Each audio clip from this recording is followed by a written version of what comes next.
About 1,000 junior league players from Kempsey to Woolgoolga showed off their skills at the Challenge Cup. In the past, this one-day event has been used to select group representative sides. But with rep teams not named until April, today's competition served as a warm-up for the season. The round-robin event got underway at 9 o'clock, with most teams playing a minimum of 2 games.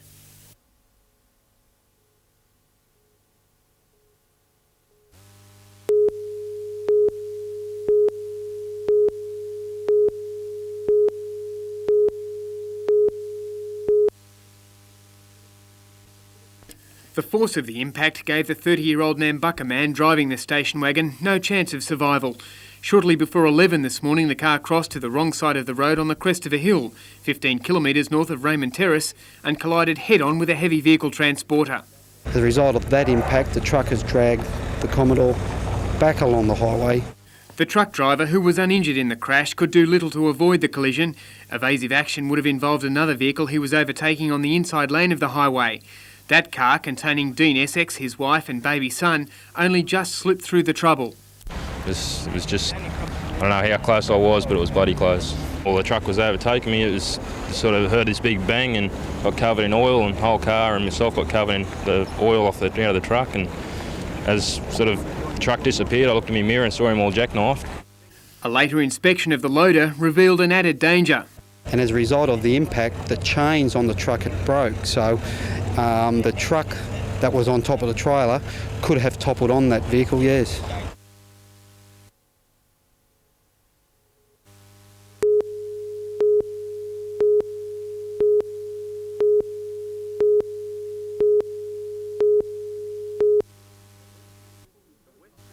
The Westpac rescue helicopter was called in this morning, giving searchers what proved to be an enormous advantage in locating the missing man. All they'd had to go on was one of Mr Baker's shoes found near a swamp. After scouring the bush since lunchtime yesterday, family and friends were beginning to expect the worst.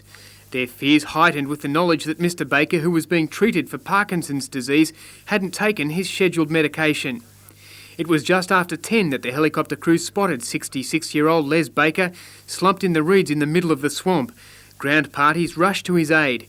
Cold and wet after weathering a night of storms, Les, described as an old bushie, was reunited with his family.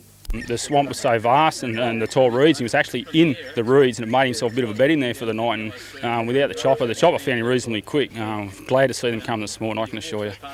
What condition was Les in when you found him? Cracking jokes, he was quite all right. Mr Baker was treated for exposure. The relief that he'd been found safe and well was obvious among family members. Family and friends, which we'd greatly like to appreciate, as well as the police and the rescue squad and the helicopter, mate, all did a terrific job, and we are greatly appreciative of it, I can assure you.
That lead is being followed by Sydney Police. Her disappearance, all that more of a mystery. Her disappearance, all that more of a mystery.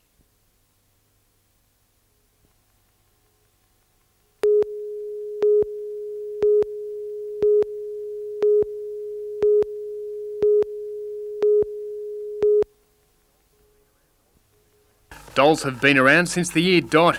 They were found in the tombs of the Egyptians and the ruins of the Roman Empire. They also hold that timeless appeal for those who don't want to let their childhood go. Others have paid up to $250,000 for a rare and special doll. A couple of thousand people who like and collect dolls flock to a fair in Newcastle today. There's always the prospect of a surprise find among the display tables. A lot of men collect teddy bears, a lot of men collect dolls. John Wayne was a doll collector. Some people bring their dolls to the fair to have them valued, others to have them repaired. And just recapping a little bit here, but can you help me out now? John Wayne, did he collect GI type dolls or? No, he collected antique dolls. He collected chameaus and brews and Armand Marseilles and all sorts of things like that. So, yeah.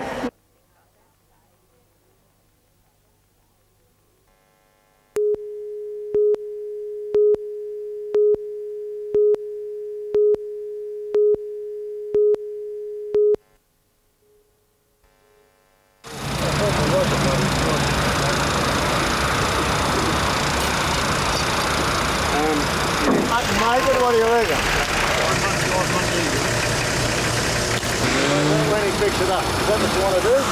This way, because big old plug it.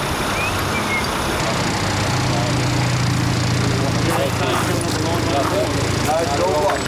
There's nothing to lose. When he comes on, I've got his bloody brother there.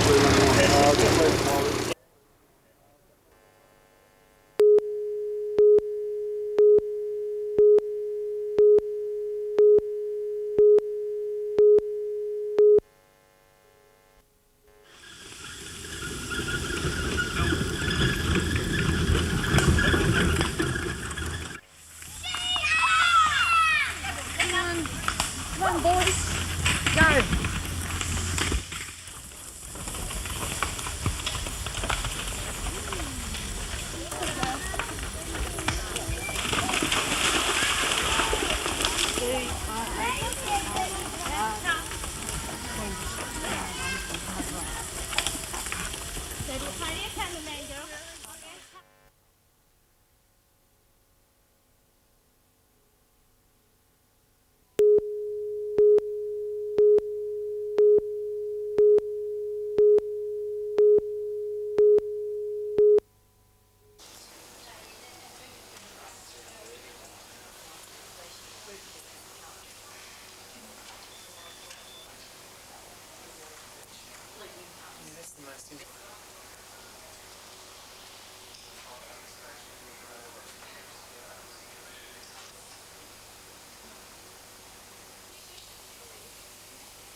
There was a captive audience at the meeting as local brokers expressed their concerns about the recent self-regulation of the industry.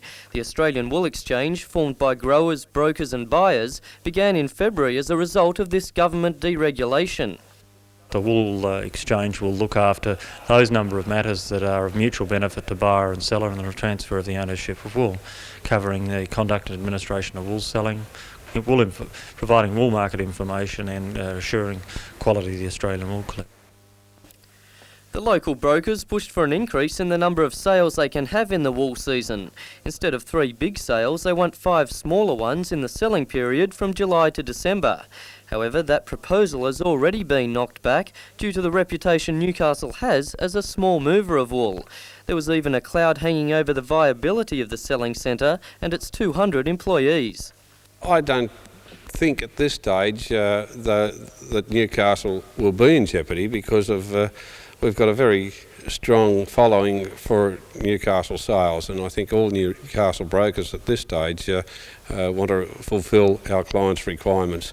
The Newcastle auctions may not have a large turnover compared to the state's other 2 selling centres of Goulburn and Sydney. However, it is renowned for the high quality of wool it sells here. Newcastle is very important as far as the superfine wools that are produced in Australia. Wools coming out of the New England tablelands in terms of superfine wool represent about half of the total production in Australia, and Newcastle plays a vital part in the transferring of ownership of those particular types of wool. Jason Neuenhoff, NBN News. Count.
Residents who heard the crash on the intersection of Janet and Algie Streets shortly before 10 o'clock last night gave police a good description of the car and driver involved. The driver of that car stopped for a short time and spoke with the rider, but then drove off.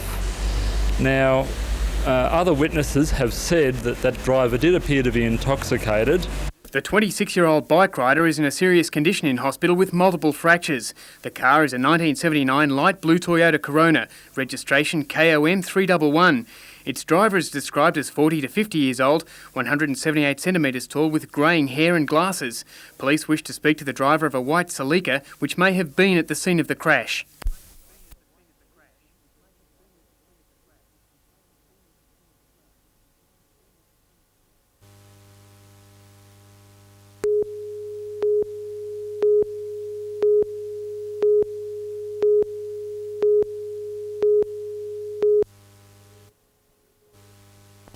Andrew Johns' cork thigh hasn't responded to treatment as the club had hoped.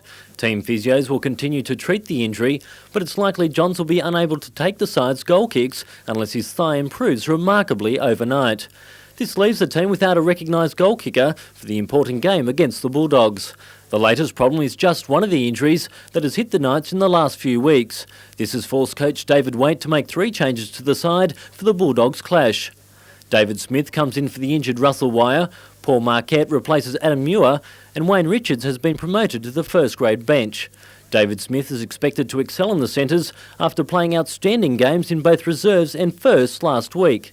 Well, he had a good fitness hit out, didn't he, playing 2 games last week, so I don't think his fitness will be a problem. And I'm sure David's been looking forward to this opportunity for many, many months now, and he'll grab it with both hands. And Waite remains confident the Knights can regroup after last week's disappointing loss to Manly. The team's got to bounce back after having a kick in the guts last week, and this club in particular has been pretty fair at doing that, and I think tomorrow will be no exception. Richard O'Leary, NBN News.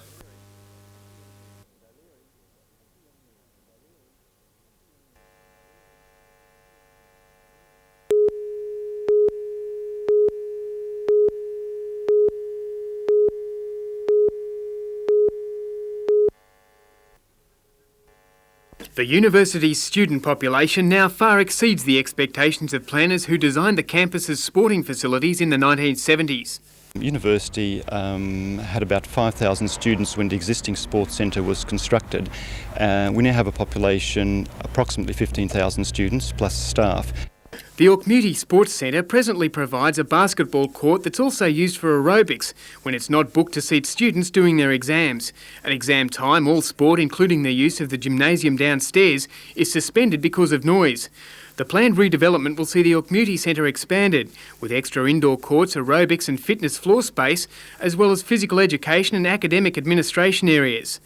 While it will cater for the needs of students and staff, the centre will also rival facilities offered by off-campus sports centres. We've always had a policy to draw in the community where we can. The facility is primarily for students and for the university for its teaching purposes, but we've always been keen to assist local schools, the Hunter Academy of Sport and various other groups when capacity and times allow.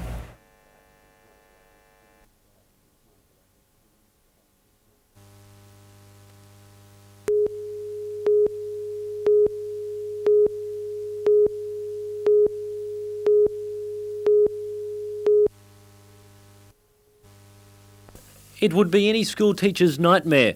More than 400 7 to 12-year-olds let loose at Marathon Stadium. But it's a bit easier to control the kids when they just want to meet you and get your autograph.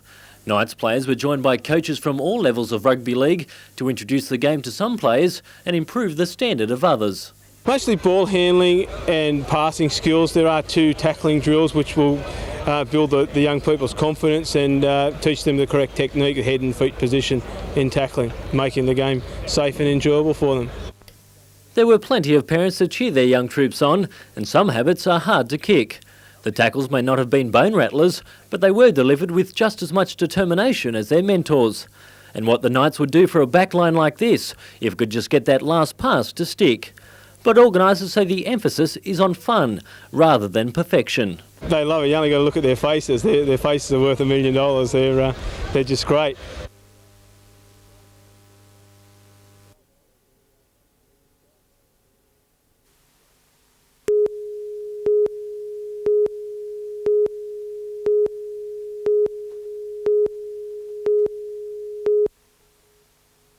200, and Modi's taken the lead by about a half length now. Coming after it, Sir Sheffield, and down the outside, Corporal coming home well. It's Corporal coming after Sir Sheffield. Sir Sheffield's in front. Sir Sheffield's beaten Corporal. $6.70 and $2.10, $1.80 and $19.70. The Quinella $16 even, and the trifecta $1,229.40.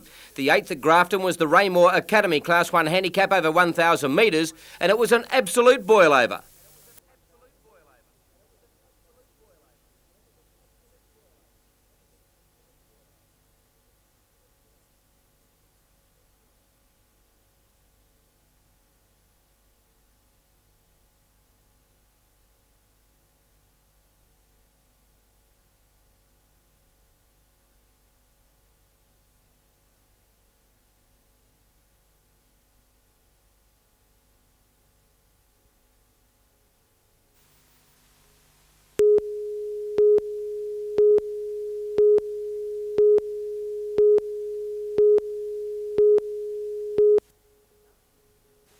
The government's decision to close Wallsend Hospital sparked mass protest rallies and an 18-month fight to keep it open. Although the battle was essentially lost, the main buildings are now used as a public nursing home, and one corner of it was today dedicated to a museum documenting the hospital's history. Wallsend closed, hospital closed, and we felt, well, it should never be forgotten. The museum houses a range of medical instruments, uniforms and plaques which recorded public donations. Those who assembled the memorabilia even found a skeleton in the hospital's closet. There's also a section dedicated to the members of the long-serving community picket line. We had a wonderful fight. I slept down here along with my mate Andy Dunlop on dog watch, and I made many lovely friends out of it. While the museum preserves the past, there are still those who'd like to see it restored as a general hospital. It was an absolutely absurd decision. You've got one arm of the government, namely the Department of Planning to put 30,000 people in Wallsend and Minmi, and you've got another arm of government, the Health Department, closing hospitals. It was absurd then, it's absurd now. The museum will be open every Sunday. Jane Anderson, NBN News.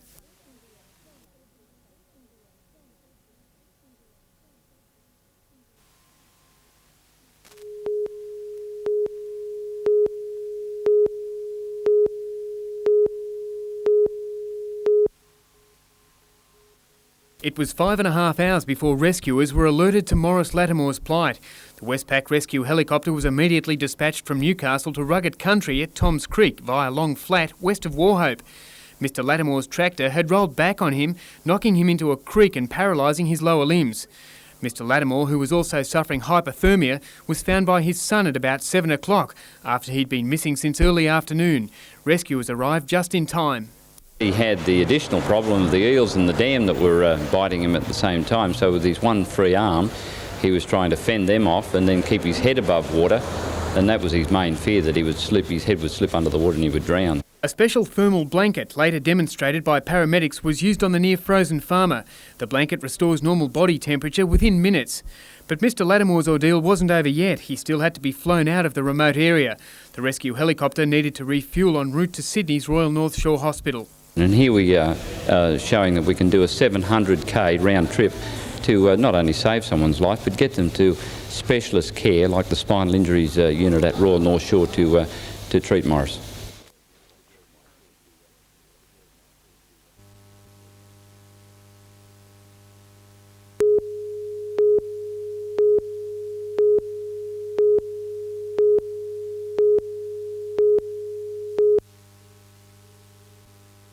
One woman was killed and 3 other people were injured after a head-on crash on Carryong Hill outside Gosford just before 11 this morning. A Honda Accord crossed to the wrong side of the road on a sweeping downhill bend and set off a chain reaction of crashes. The driver of the Accord, a woman in her 80s, was killed. 2 people were trapped in the first car that was hit, and a man and a woman were later taken to Gosford Hospital, along with a 9-year-old girl who'd suffered back injuries. Police closed the road in both directions for more than half an hour during the rescue operation. Truck drivers discovered another fatal crash on the Pacific Highway north of Karua at about 3 this morning. The body of a 24-year-old overseas student from Sydney was found in the wreck of his car, which police say had been travelling south. The car veered onto the wrong side of the road into the path of a vehicle driven by a 43-year-old man from Foster. The driver of the second car suffered fractured legs, chest and head injuries and was flown to Newcastle's John Hunter Hospital, where he's now in a satisfactory condition. Police are trying to notify consulate officials to inform the relatives of the dead man.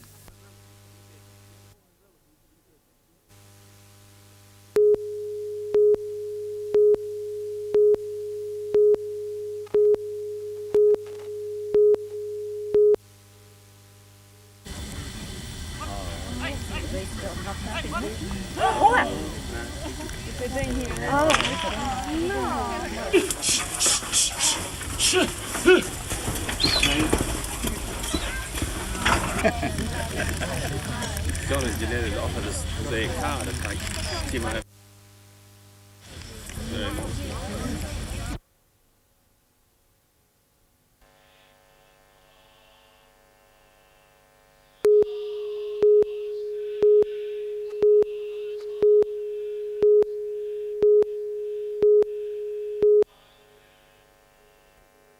The unsecured load was flung across 3 lanes of the road as the truck rounded a bend. The 15-litre drums exploded in the path of a car driven by John Pennell. I was, right there where the whole pile of it is, and I just didn't get time to see them. It just happened so quickly. You must have got quite a fright when they hit. Oh, I did, yeah. I wondered what it was at first, because I couldn't see, because all my windshield was all covered with paint and everything. So I was a bit worried there for a while, but now's the way trying to get it all off. Several cars were sprayed with the water-based paint. Their owners rushed to clean it off before it set. But about 100 litres of the paint spilled onto the road, along with split drums and tools from the truck. Firefighters opted to let the paint dry, then sweep it up, rather than attempt to hose it off the road and risk it running into drains. A council road sweeper was also called in to help with the job.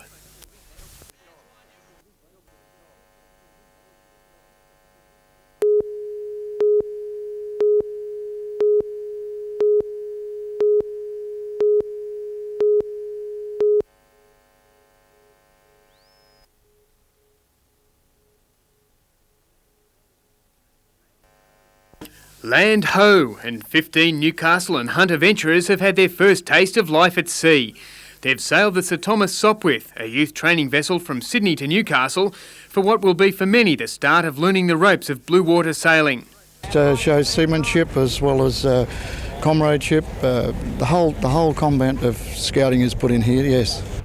The venturers are aged between 15 and 18 and have been picked from Lake Macquarie, Newcastle and Hunter groups to form a crew for the next Sydney to Hobart race. The end goal is to do their very best at a Sydney Hobart race and sail for Newcastle, scouting, Newcastle in general and the Hunter Valley.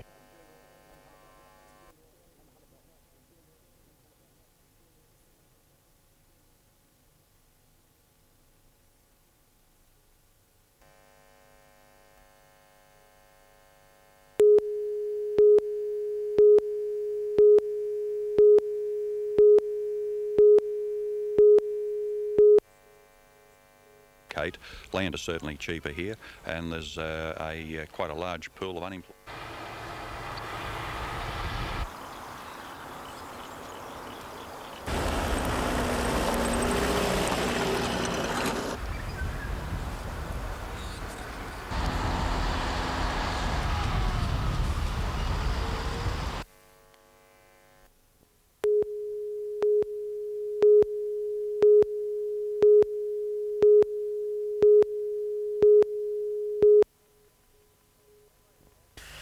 Graham Walton and Kim Galpin are not doctors, inventors or regular needle users. In fact, like most of us, they hate having a needle. But what makes them cringe even more than being pricked in the arm is the thought of stepping on an infected needle. A nightmare that happened to Graham's son Nathan 6 years ago. After a couple of weeks or a couple of months it proved that he was not positive with AIDS, but we all had to have hepatitis B injections and so forth, and it really wasn't for 2 years we really found out that Nathan wasn't contracted with AIDS or anything like that. Their invention, called Stick Stop, has been made to prevent accidental needle stick. It has a concave, luminous finger guard at the top, so the used needle can be easily inserted. Once inside Stick Stop, the needle is trapped and cannot be reused. We do believe we can dramatically reduce the incidence of needle stick injury. Graham and Kim have set up a company called Needle Technology and have applied for copyright across the world. Stick Stop will be on the market in about a year and is expected to be widely used in the medical field. Jason Neuenhoff, NBN News.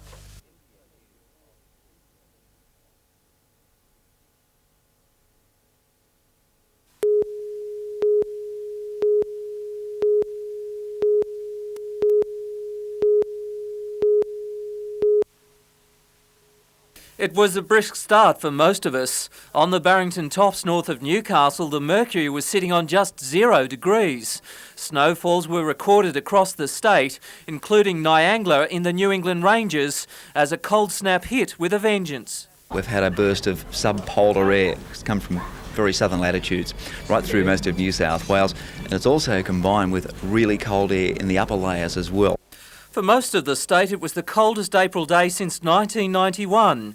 Tamworth reached a maximum of just 11 degrees, 14 below normal. Newcastle 17 degrees. Considering the beautiful days over Easter with temperatures in the high 20s, today's weather was a rude shock. It's only going to last a couple of days. Conditions will improve towards the end of the week. We'll have some more warm weather, but I guess it's a taste of what's to come in the next few months.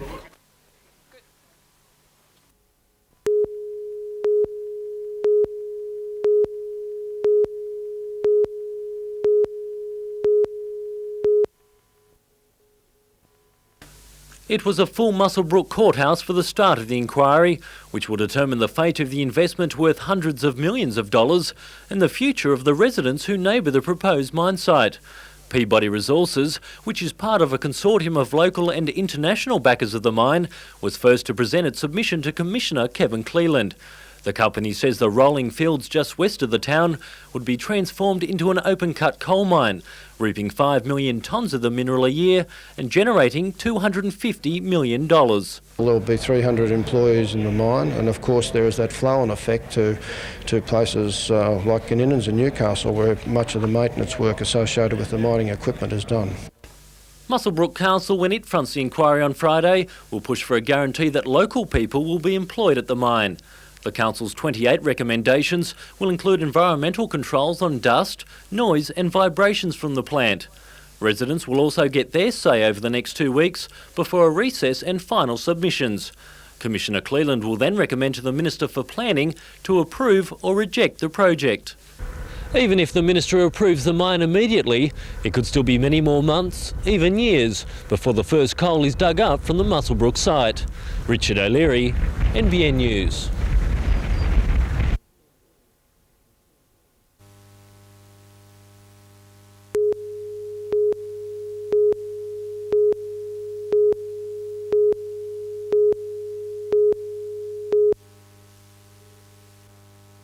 About 700 Newcastle Council workers today previewed the new corporate look. It's a symbolic design with a civic fountain on the top and a silhouette of knobbies on the bottom.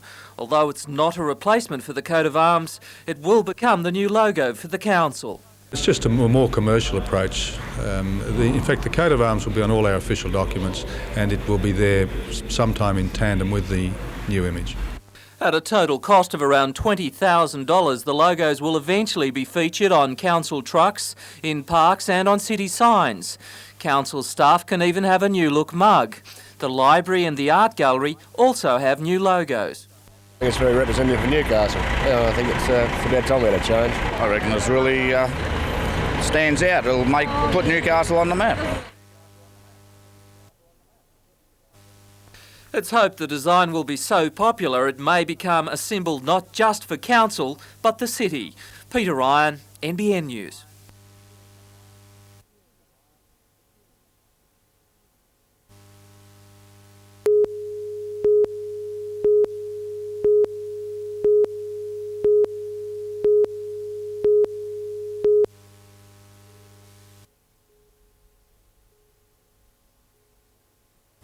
Just a few metres from Lanigan's Drive west of Newcastle, the swans have moved back in numbers into their adopted home.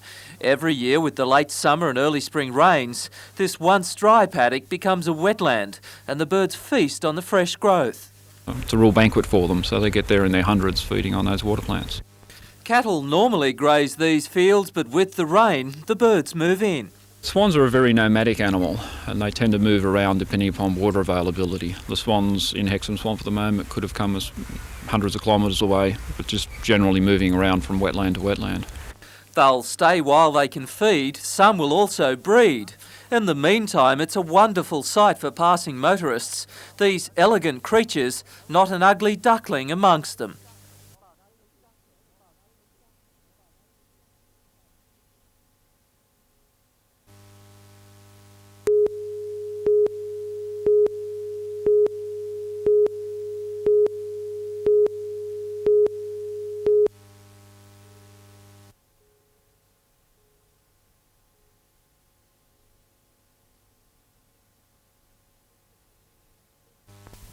It's a familiar scene for many Australians. 1 in 8 will suffer some form of back pain during their life. Many spend years seeking relief. Chronic pain treatment costs $2 billion a year in healthcare, and some authorities believe the best advice eludes millions of sufferers. Who, by and large, have been told either we don't know what's wrong with you, or worse still, there is nothing wrong with you. We can prove that there is something wrong with a large proportion of these patients. Based at the University of Newcastle, Professor Nikolai Bogduk has been researching chronic pain, in particular where it comes from. By using a local anaesthetic to numb certain joints in the neck, results have provided a breakthrough. What we found is that we become very good at guessing which joint it's coming from, and we can use the local anaesthetic to confirm our diagnosis. By pinpointing the exact source of pain, the professor believes his research will have far-reaching consequences in medical and legal areas. So far, his work has concentrated on diagnosing the problem. The next step is effective treatment. That's where our research is up to at the moment, whether it be by further injections into the painful joint or whether it be by neurosurgical procedures that are designed to stop the pain being transmitted along the nerves that we can anaesthetise.